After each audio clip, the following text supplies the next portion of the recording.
Hi, Megan. Hi, Tim. Hello. And Tim, okay, so they're going to give their own presentation, but before they do that, I thought I would spend a few minutes just embarrassing them a little bit.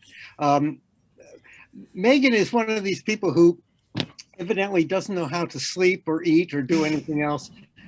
She's creating all kinds of fantastic things, and this is what you're going to be talking about, okay? And every time I've ever spoken to her, she's always got something new or something different, or she's always excited about stuff, which is a great way.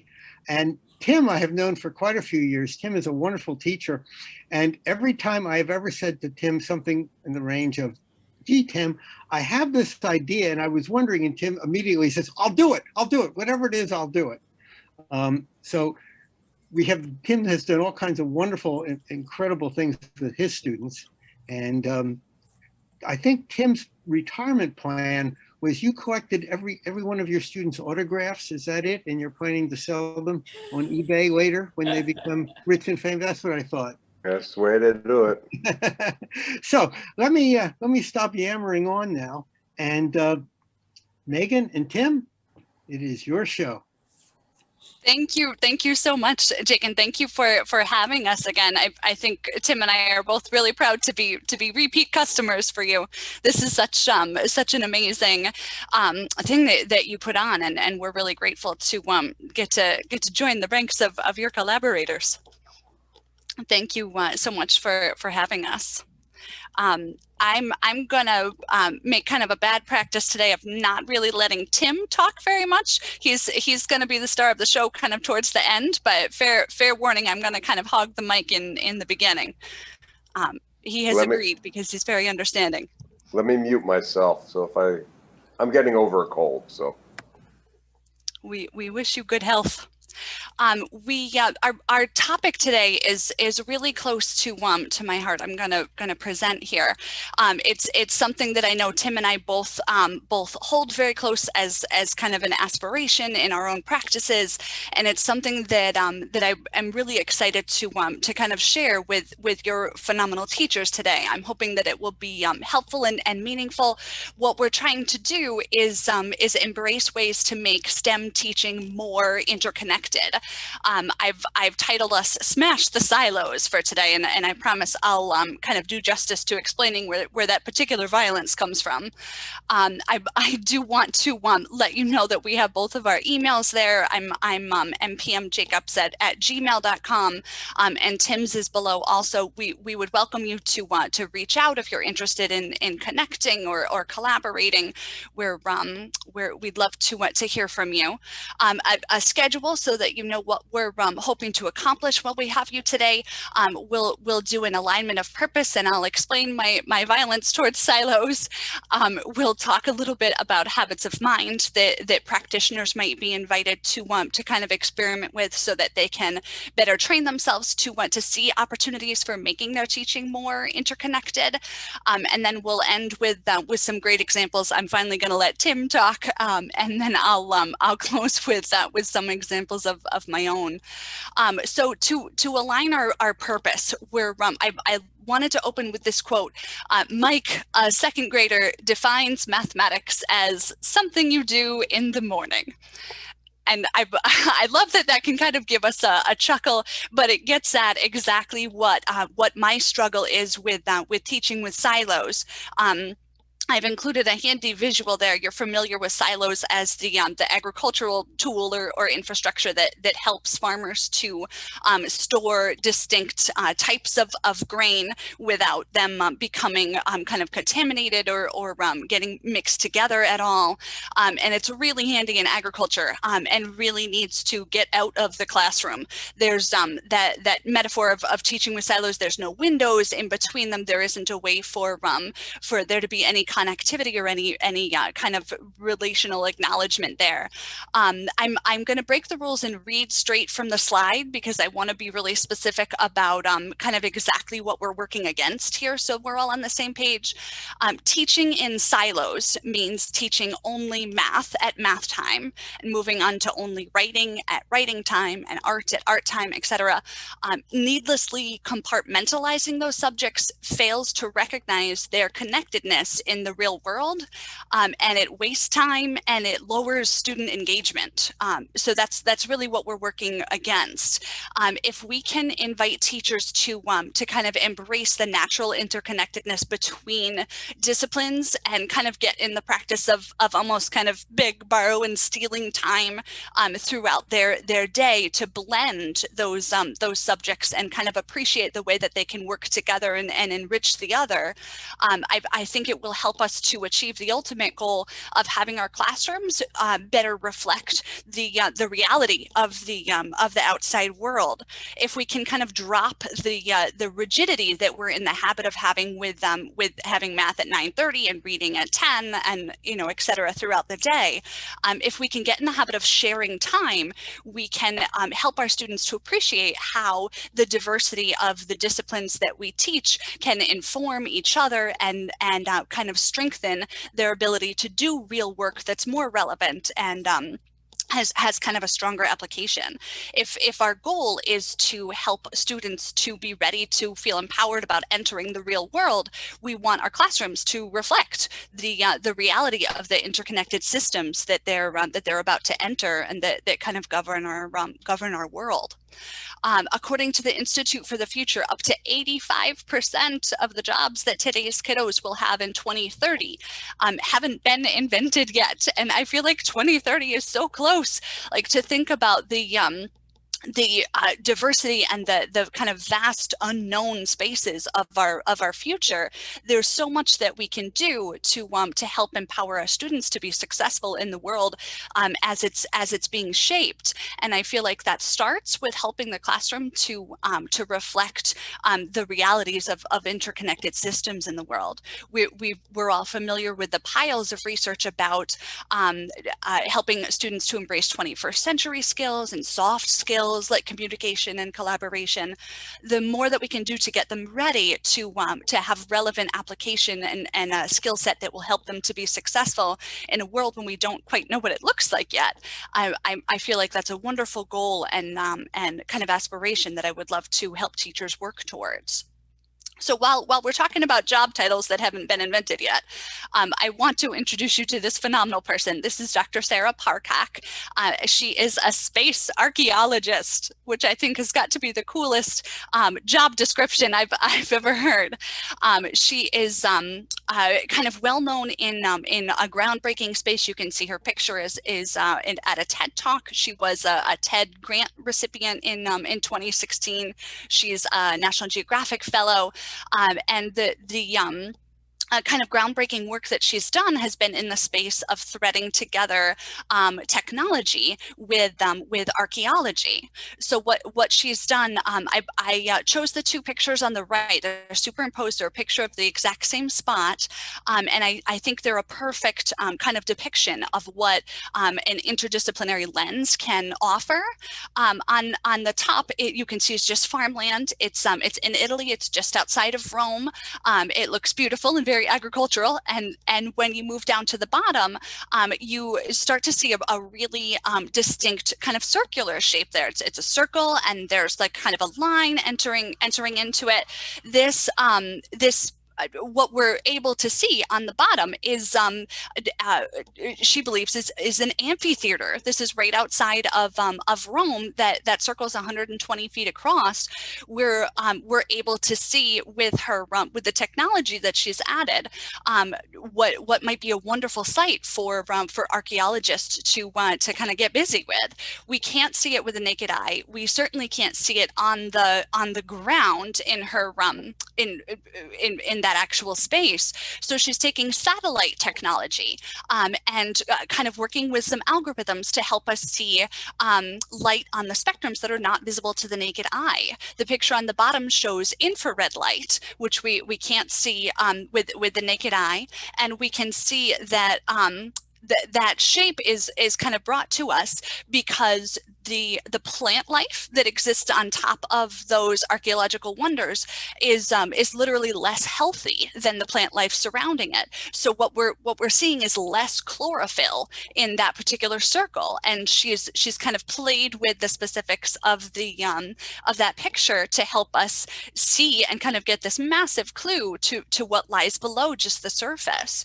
So I love that this particular accomplishment of hers blends together so many threads, so many disciplines. There's archaeology, there's certainly history. She's looking at the technology of satellite technology. She's got microbiology, plant health, plant biology. It's amazing to see what can be accomplished when those the silos of those individual subjects are kind of broken down, and we're able to use superpowers from so many different subjects. I love it. So I want to move us into the second part of our presentation is about habits of mind.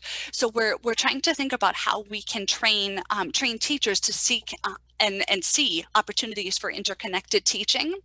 And these are super simple tips. Number one, just start with something interesting.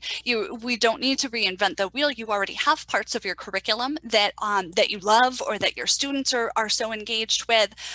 There's science phenomena to kind of pique their interest. Start with something that really grips them, and just reflect about how many subjects it involves.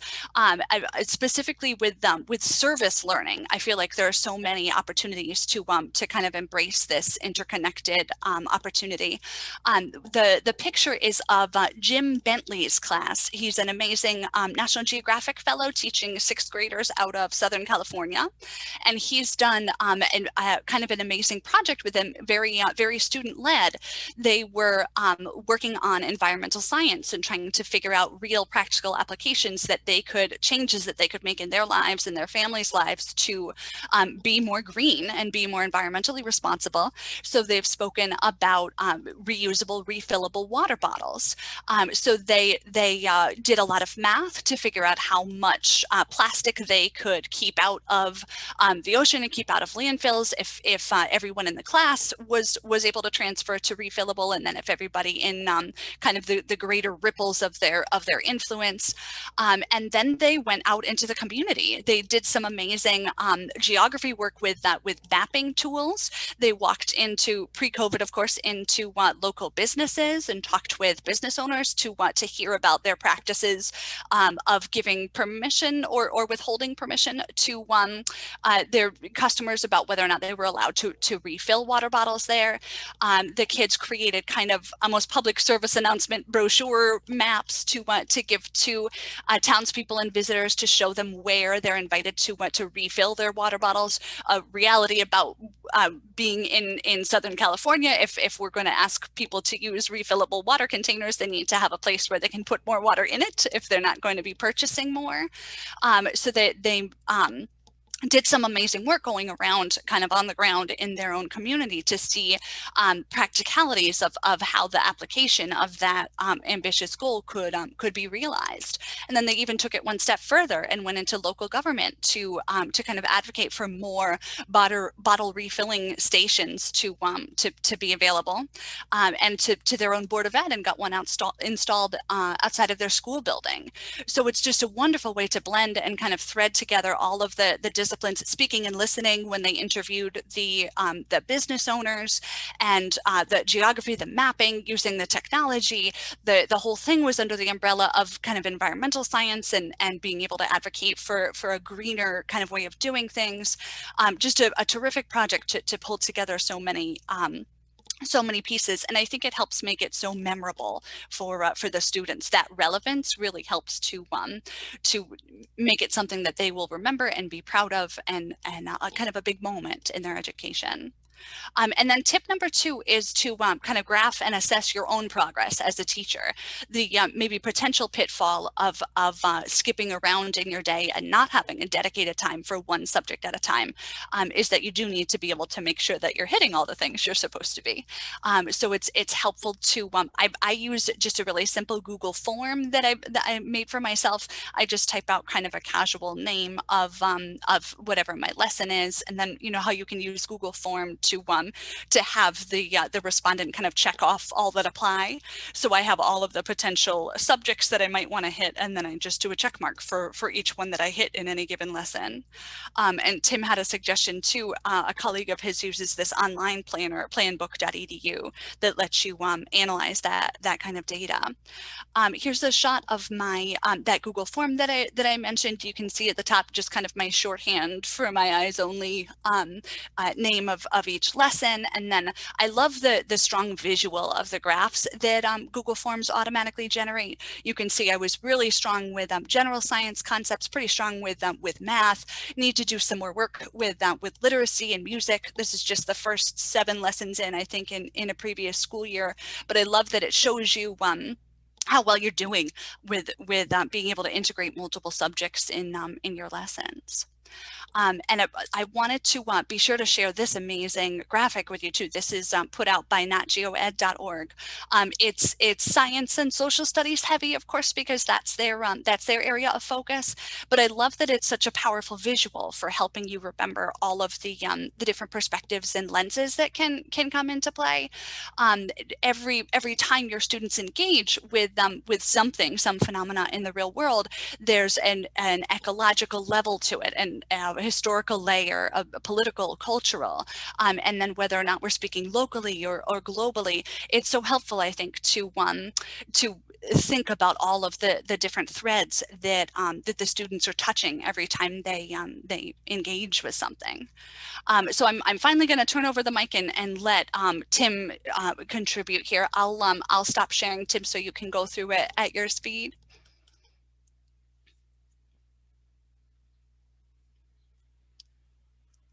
I'll mute myself too, so that you can be the boss. Tim, you're muted.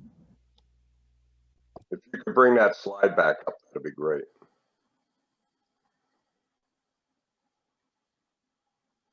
This is a project that's called the Biome Project, but it actually grew. This is a project that the kids helped develop over years.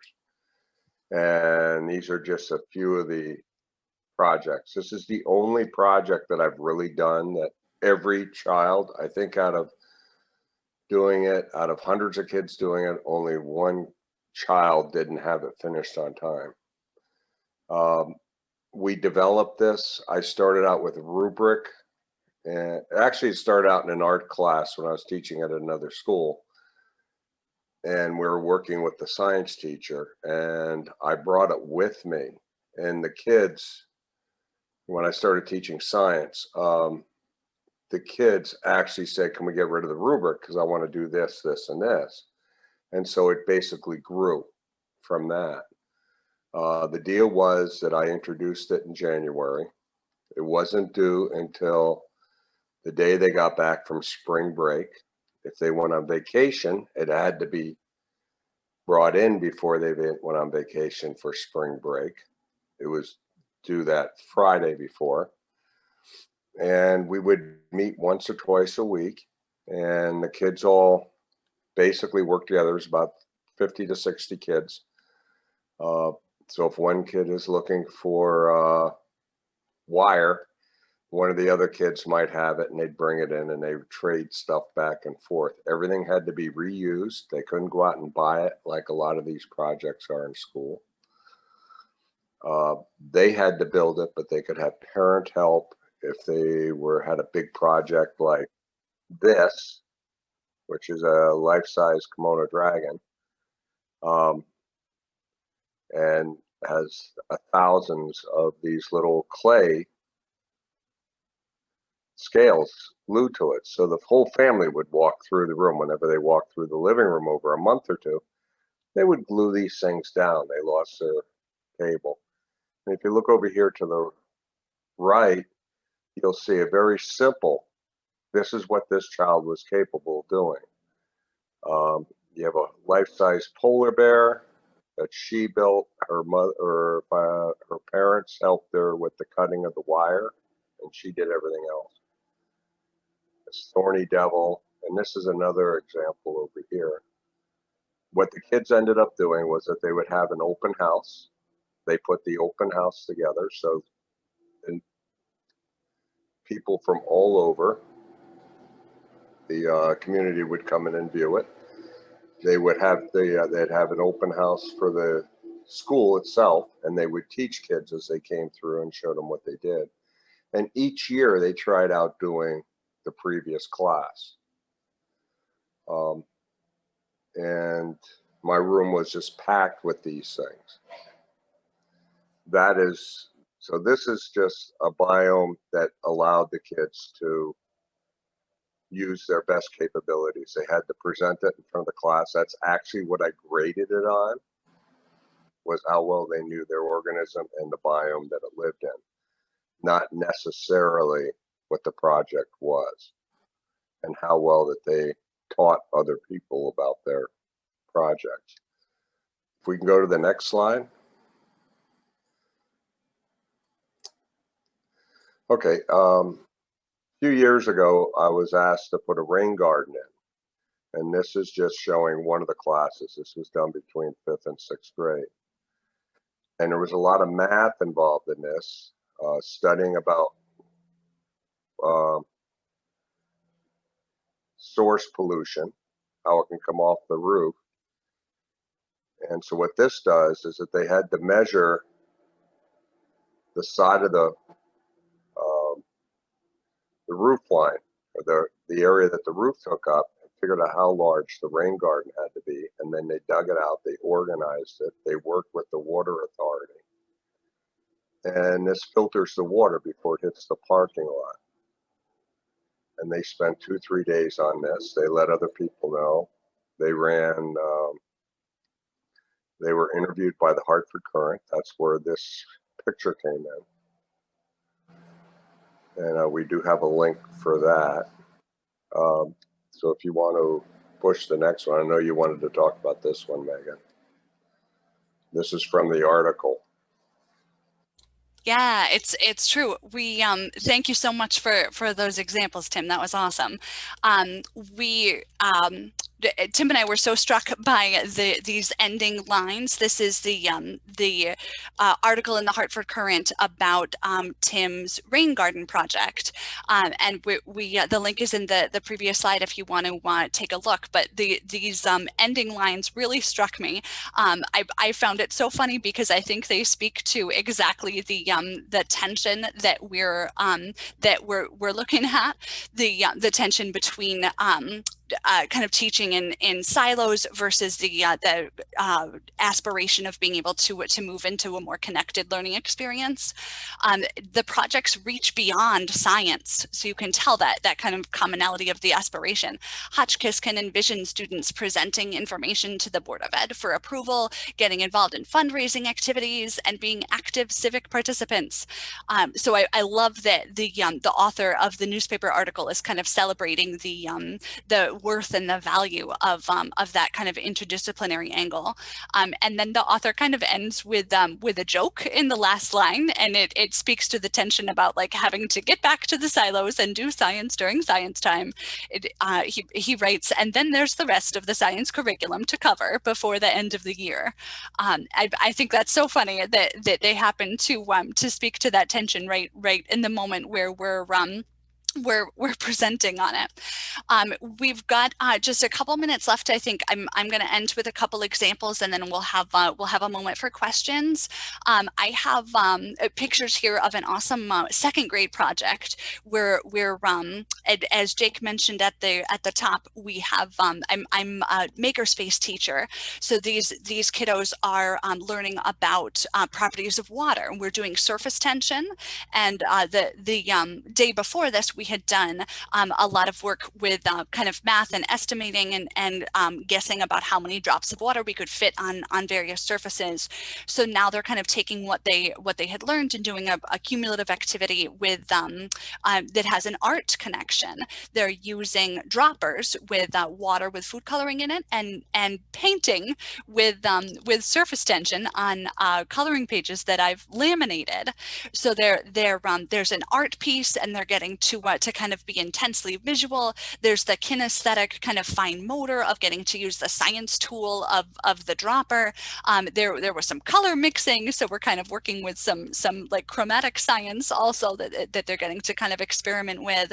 And I love that it was a way to have an outlet for creativity that also happened to check so many different discipline boxes. And I wanted to mention too, I know I said that this was the cumulative kind of activity for us at the end of the properties of water little mini unit that we did.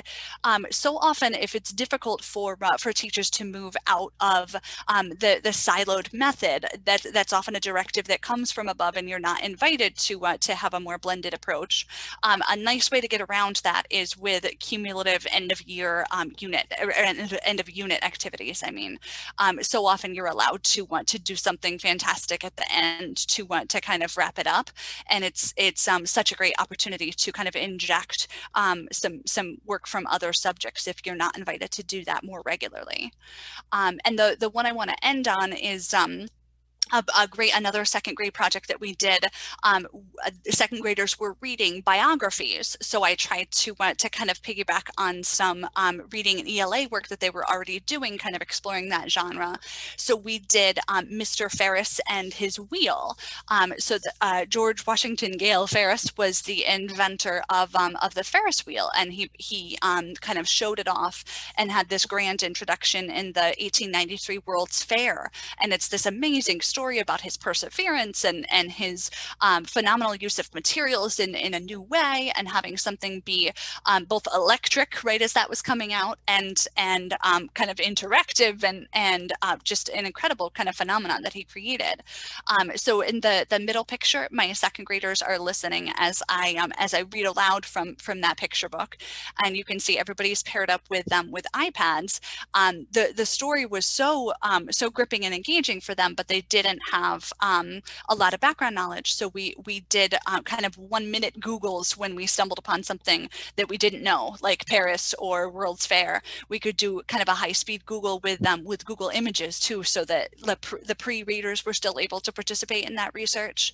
And then over on the right, we built a small model of a Ferris wheel from a kit. So there was a lot of reading, a lot of math, a lot of directions, good communication, collaboration, a lot of fine motor work, iterations and perseverance and grit while we tried to put it together, and then some kind of rudimentary motor work with a battery and wires. So it was just a wonderful way to kind of thread together multiple disciplines. So that's it for slides today. There's our emails again in case you would like to reach out. I don't know if we have any moments for questions, but I know Tim and I would love to engage if there's anybody. Jake, I see your hand. I'm sorry I have to butt in, but as a teacher, and you alluded slightly to trying to get permission to do this, and that can be hard. But what did you do before you started? Did you sort of warn people in advance? And when I say the people, not only the administration, but the parents about what you were doing? Mm-hmm. Well, I think I think science fairs are kind of a wonderful starter step to kind of get into I think a lot of parents recognize the value of science fairs. Kids get so excited about being able to show off their great work. So I think that's kind of a wonderful first step, because there does not exist a science experiment that doesn't touch multiple disciplines. So I think it's a wonderful kind of way to get your feet wet while you're trying to get various stakeholders on board for doing things in a more interdisciplinary way. And what I generally do is if the kids are excited about them, I send them to the administration to talk about it and sell it. Because that's the way to do it. That's the way to give them ownership of it. Let me just tell you a quick story. I was in Tim's school, and his kids were working on a project, and they got it to work, and they were so excited. They ran out of the room and ran to the principal's office.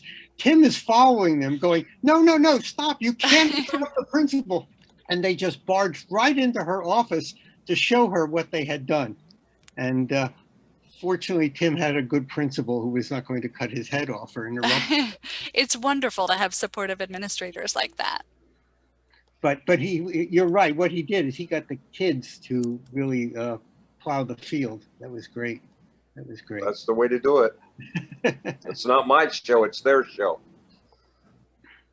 It's wonderful when we can make our learning so student centric like that. Tim is amazing in that particular regard, and many others. Thank you. Yes, very good. Do you ever then quantify what the students are learning? I'm a former teacher, and I've had a lot of bad experiences with, administrators. Sure. I think rubrics are my friend. I know Tim mentioned that was how he graded that amazing biome project that we saw. And I love them for two reasons. First, you can kind of talk about and access and acknowledge so many different various parts of whatever the kiddos have been working on. So I think in a moment like we're talking about when they touch on so many different skill sets and so many different subjects, if you use a rubric, it lets you kind of widen your vision more than a traditional grading procedure might. And also for like we were just talking about having things be as student centric as possible, rubrics really kind of open the door to students being able to have some level of autonomy in grading themselves, or at least being kind of having their eyes open to the process of how they are being assessed. So I love that it kind of lets you both acknowledge multi-subject attempts and lets kids have a hand in how they're assessed. Great. I use Ruby Start, and I'll project it, and we put together the rubric together. So the Awesome. kids can figure out what if they're part of the process, then they understand the rubric. A lot of this stuff I do in the classroom, they're part of it when we put it together. It was hard to do the rubric with the biome project because it went all over. I had kids that making books, I had kids that making films, they didn't even get into it's all was up. So it was all presentation. That's what I graded on. I didn't grade on what they did as the end product, but it was a presentation to the rest of the class. And some of the kids that gave that little thing like this, they could talk for an hour about that little organism and where it lives.